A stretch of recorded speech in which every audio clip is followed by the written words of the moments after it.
Well, moving on now, believe it or not, one of the staple meals in the Danish capital of Nebraska is pizza, served only on Thursday nights at the Danish Bakery. The owners recently renovated the place and are keeping Dannebrog's traditions alive while making the bakery their own. In this segment, Grace McDonald learns about the Danish Bakery's deep roots in Dannebrog. On Thursday nights, the streets of Dannebrog fill up fast. People come from all over for the Danish Bakery's staple, pizza. And some say if you leave hungry, it's your own fault. It's thick, and when it comes out, it's warm and it's ooey gooey.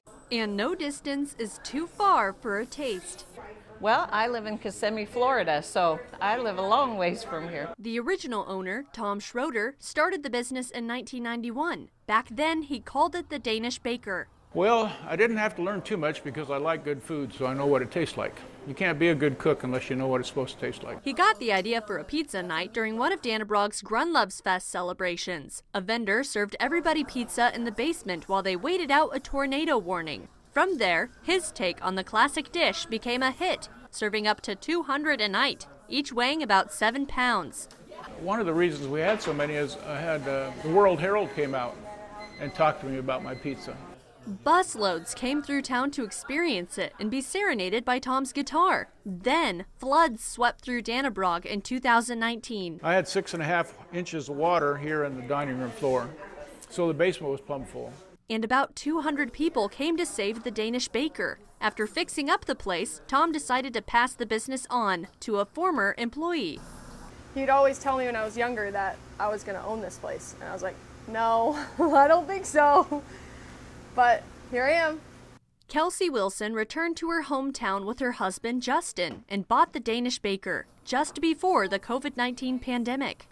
In 2020, we had our best pizza night ever. They wanted to see our business survive that and continue on. The Wilsons changed the name to the Danish Bakery and renovated the place so they could focus more on baked goods like breads, kolaches, and cookies. They attract long lines at pop-up markets in nearby towns. We realized that we were missing out on a whole other market there, and that people from Grand Island really wanted to, taste our baked goods, but they might not want to drive all the way out here. But for many, the trip to Dannebrog is worth it to try the place where somehow Denmark and pizza collide. I think everybody in Dannebrog, we're just kind of like a big family. And many people in this family. One of the things I heard most often is, I grew up in a town like this, but it's not like this anymore. Are happy to see their town's traditions continue. For Pure Nebraska, I'm Grace McDonald.